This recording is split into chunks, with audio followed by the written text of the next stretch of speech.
మీరెప్పుడైనా మీ జీవితాన్ని చూసుకుని నా బ్రతుకు ఎందుకింత ఘోరంగా చీకటిగా తయారైంది? నాకు సంతోషం ఎందుకు దొరకటం లేదు అని కన్నీళ్లు పెట్టుకున్నారా? లోకంలో ఆనందం కోసం వెతికి వెతికి అలసిపోయారా? అయితే ఈ అద్భుతమైన కథ ఖచ్చితంగా మీకోసమే. ఒక చిన్న నల్లటి పక్షికి ఎదురైన ఈ సంఘటన వింటే మీ ఆలోచన విధానం పూర్తిగా మారిపోతుంది. దేవుని వాక్యం మన జీవితాలను ఎలా మారుస్తుందో ఈ కథలో ఒక గొప్ప సీక్రెట్ దాగి ఉంది. మన రక్షకుడు ఛానల్ని వీక్షిస్తున్న మీ అందరికీ ప్రభు పేరిట శుభములు. ఈరోజు నేను మీకు ఒక అద్భుతమైన మనసును హత్తుకునే కథ చెప్పబోతున్నాను.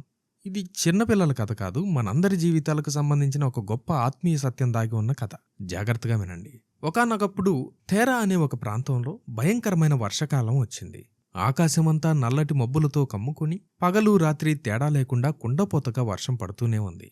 ఆ భయంకరమైన వానకు చెట్లు విరిగిపోయాయి. నేలంతా బురదగా మురికి నీటితో నిండిపోయింది. అక్కడ ఒక చెట్టు కొమ్మ మీద ఒక చిన్న కాకి జాతికి చెందిన ఒక నల్లటి పక్షి వణుకుతూ కూర్చొనుంది. వానకు తడిసిపోయి భయంకరమైన ఆకలితో ఉంది. ఆ చలికి ఆకలికి తట్టుకోలేక ఆ పక్షి తల్లిదండ్రులు, తోబుట్టువులు అందరూ చనిపోయారు. ఆ చిన్న పక్షి ఒంటరైపోయింది. ఆకలితో పురుగుల కోసం వెతుక్కుంటూ బయటకొచ్చింది.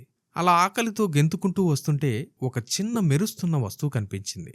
ఆ పక్షికి మెరిసే వస్తువులంటే చాలా ఇష్టం. పరిగెత్తుకుంటూ అక్కడికి వెళ్లి దాన్ని పొడవడం మొదలుపెట్టింది. అది ఒక మ్యాజిక్ మిర్రర్ అన్నమాట. ఆ అద్దంలో చూసుకోగానే దానికి ఒక నల్లటి వికారమైన పక్షి కనిపించింది. ఛీ, ఎంత అగ్లీగా ఉందో ఈ పక్షి అని తన ప్రతిబింబాన్ని తానే చూసుకుని గట్టిగా నవ్వింది ఆ పక్షి. నీకు నవ్వటానికి ఎంత ధైర్యం అని అద్దంతో కూడా అంది. అప్పుడు ఆ మ్యాజిక్ అద్దం మాట్లాడటం మొదలుపెట్టింది. నీకు నిజం చెప్పనా, ఆ అద్దంలో కనిపిస్తున్న ఆ వికారమైన పక్షివి నువ్వే అంది. ఆ మాట వినగానే పక్షికి ఎక్కడలేని కోపం వచ్చేసింది. నేను నమ్మను, నేనంత ఘోరంగా లేను అని కోపంగా అక్కడ్నుంచి ఎగిరిపోయి మళ్లీ పురుగుల కోసం వెతకటం మొదలుపెట్టింది. రోజంతా వెతికినా ఆ పక్షికి ఒక్క పురుగు కూడా దొరకలేదు. ఆకలితో కడుపు మండుతోంది. అప్పుడు దానికి అర్థమైంది, ఆ అద్దం చెప్పిందే కరెక్టేమో అని. నెమ్మదిగా ఆ మ్యాజిక్ అద్దం దగ్గరకొచ్చి మళ్లీ తన రూపం చూసుకొని, అవును, నేను నిజంగానే నల్లగా వికారంగా ఉన్నాను. నాకెవరు సాయం చేస్తారు? నాకు ఆకలేస్తోంది అంటూ ఏడవటం మొదలుపెట్టింది. అప్పుడు ఆ అద్దం ఎంతో ప్రేమగా ఇలా చెప్పింది, ఏడవకు చిన్న పక్షి, నేను నీకు సహాయం చేస్తానుగా. ఇక్కడికి దగ్గరలో ఉన్న ఒక కొండుంది. అక్కడ ఒక మ్యాజిక్ చెట్టు ఉంటుంది. దానికి ఎంతో రుచికరమైన పండ్లు కూడా ఉంటాయి. ఆ పక్కనే ఒక స్వచ్ఛమైన నది కూడా ఉంటుంది. నువ్వు వెళ్ళి ముందు ఆ నదిలో స్నానం చెయ్యి. ఆ తర్వాత ఆ చెట్టు పండ్లు కడుపు నిండా తిను అని చెప్పింది. కాని ఆ పక్షికి అద్దం చెప్పిన మాటలు పూర్తిగా నచ్చలేదు. నాకు ఆకలిగా ఉంటే పండ్లు తినమంటావేంటి? నాకు పురుగులే కావాలి అని కోపంగా మళ్లీ వెళ్లిపోయింది. కాని ఎంత వెతికినా పురుగులు దానికి దొరకలేదు. ఇక లాభం లేదని అద్దం చెప్పిన ఆ కొండ దగ్గరకు వెళ్ళింది. అక్కడికి వెళ్ళాక అక్కడున్న వాతావరణాన్ని, ఆ దృశ్యాన్ని చూసి పక్షి ఆశ్చర్యపోయింది. పచ్చటి చెట్లు, అద్భుతమైన పండ్లు, అక్కడున్న పక్షులన్నీ ఎంతో తెల్లగా అందంగా ఉన్నాయి. ఆనందంతో ఒక పండు తినబోయింది. కాని విచిత్రం, అది ముట్టుకోగానే ఆ పండ్లు దూరంగా జరిగిపోయాయి. అప్పుడు పక్షికి అద్దం చెప్పిన మాట గుర్తొచ్చింది. ముందు నదిలో స్నానం చేయాలి. పక్షికేమో నీళ్లంటే భయం. ఎక్కడ మునిగిపోతానా అని వణికింది. కాని ధైర్యం చేసుకుని కళ్ళు మూసుకుని ఆ స్వచ్ఛమైన నదిలో టప్మని దూకేసింది. నీళ్లలో నుంచి బయటకొచ్చి రెక్కలను ఆరబెట్టుకుని తన ఒంటివైపు చూసుకుంది. ఆశ్చర్యం, దాని కళ్ళను అదే నమ్మలేకపోయింది.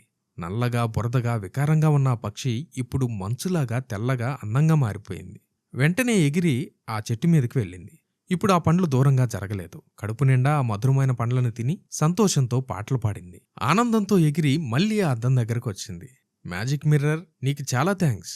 నువ్వు దారి చూపించినందుకే నేను ఈరోజు ఇంత సంతోషంగా ఉన్నాను అన్నది. అప్పుడు అద్దం చిరునవ్వుతో, నువ్వు థ్యాంక్స్ చెప్పాల్సిందే నాకు కాదు, ఆ నదిని, ఆ చెట్టును, నన్ను, ఇవన్నీ సృష్టించిన ఆ రాజుకు థ్యాంక్స్ చెప్పు అంది. వెంటనే ఆ పక్షి ఆకాశం వైపు చూసి ఆ గొప్ప రాజుకు కృతజ్ఞతలు చెప్పింది. నేను రోజూ నీ దగ్గరకొస్తాను మ్యాజిక్ మిర్రర్, నువ్వు నాకెంతో జ్ఞానాన్నిస్తావు అని సంతోషంగా ఎగిరిపోయింది. My dear brothers and sisters, ఈ కథలో ఉన్న అద్భుతమైన ఆత్మీయ మర్మం ఏంటో తెలుసా? ఆ నల్లటి బురదలో ఉన్న పక్షి ఎవరో కాదు, పాపంలో, కష్టాల్లో, శాపంలో ఉన్న మనమే. ఆకలితో పురుగుల కోసం వెతికినట్లు మనం లోకంలో ఉన్న చెడు అలవాట్లలో, పాపంలో సంతోషం వెతుక్కుంటాం. కాని అవి మనకు కడుపు నింపవు. ఆ మ్యాజిక్ అద్దం మరేదో కాదు, దేవుని వాక్యం. బైబిల్ చదివినప్పుడు అది మనలో ఉన్న పాపాన్ని, మన అసలు స్వరూపాన్ని చూపిస్తుంది. మొదట్లో మన తప్పులు తెలుసుకోవడం మనకిష్టం ఉండదు, కోపం వస్తుంది. కాని ఆ వాక్యమే మనకు రక్షణ మార్గాన్ని చూపిస్తుంది. ఆ స్వచ్ఛమైన నది ఏంటో తెలుసా? మన పాపాల కోసం చిందించబడిన యేసయ్య రక్తం. ఆ నీళ్లలో మునిగినప్పుడు నల్లటి పక్షి తెల్లగా ఎలా మారిందో, యేసయ్య రక్తంలో మన పాపాలను కడుక్కున్నప్పుడు మనం పరిశుద్ధులుగా తెల్లని హిమంలాగా మారిపోతాం. ఆ తర్వాత దేవుడు మనకిచ్చే ఆత్మీయ ఫలాలను, ఆశీర్వాదాలను మనం అనుభవిస్తాం. కాబట్టి my dear brothers and sisters, దేవుని వాక్యం అనే అద్దం దగ్గరకు రోజూ వెళ్దాం. దేవునికి కృతజ్ఞతలు చెబుదాం. లోకాన్ని వదిలేసి యేసయ్య రక్తంలో కడగబడి ఆత్మీయ ఫలాలు ఫలించే జీవితం జీవిద్దాం. ఈ వీడియో మీ హృదయాన్ని సరిచేసుంటే తప్పకుండా మీ ఫ్యామిలీతో, ఫ్రెండ్స్తో ఈ వీడియోని పంచుకోండి. Jesus coming soon, so be prepared.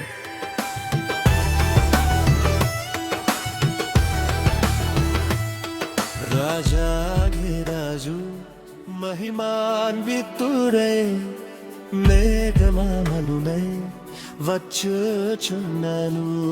రాజు మహిమాన్వితుడై మేఘమానునై